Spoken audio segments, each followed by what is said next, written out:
जय जय राम कृष्ण हरी, जय जय राम कृष्ण हरी.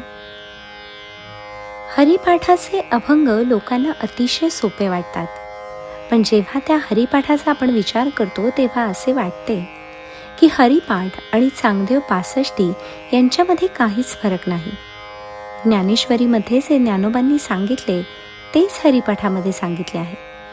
फक्त थोडासा साधा विचार केला की सुरुवातीला हे जे श्लोक आहेत, हे श्लोक कुठल्याही अधिकार नसलेल्या सामान्य व्यक्तीने सुद्धा वाचले किंवा परमार्थाची ज्याची काही पार्श्वभूमी नाही अशाही व्यक्तीने जरी वाचले तरी त्याला देवाची गोडी लागावी, त्याला परमार्थाची गोडी लागावी, तो परमार्थात यावा, त्याला सद्गुरूची आवश्यकता भासावी.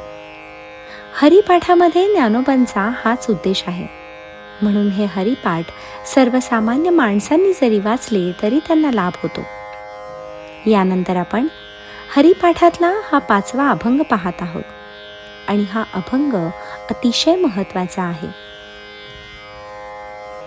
योग याग विधी येणे नोही सिद्धी, वायांची उपाधी दंभ धर्म, भावे विण देव न कळे निसंदेह, गुरुविण अनुभव कैसा कळे, तपे विण दैवत तिथल्या विण प्राप्त, गुजे विण हित कोण सांगे, ज्ञानदेव सांगे दृष्टांताची मात, साधूचे संगती तरणोपाय, हरिमुखे म्हणा हरिमुखे म्हणा, पुण्याची गणना कोण करी.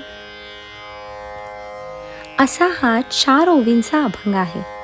या अभंगाचे या पुस्तकामध्ये जे भाषांतर केले आहे ते सर्वसामान्य अशा पुस्तकात जसे असते त्या पद्धतीने आहे.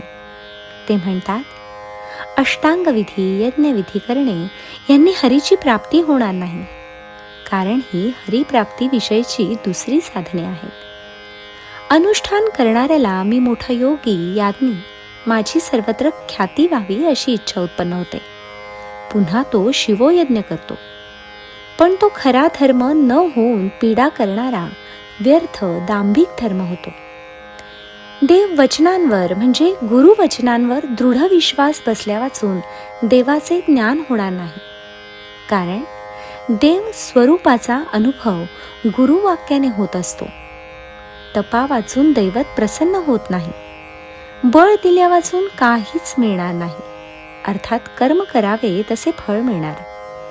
गुजेविण प्रेमा वाचून हित कुणी सांगणार नाही.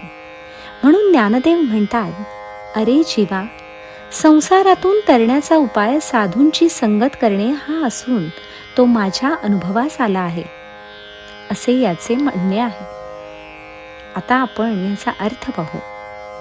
तेव्हा ज्ञानोबा म्हणतात, योग याग विधी येणे नव्हे सिद्धी, वायांची उपाधी दंभ धर्म.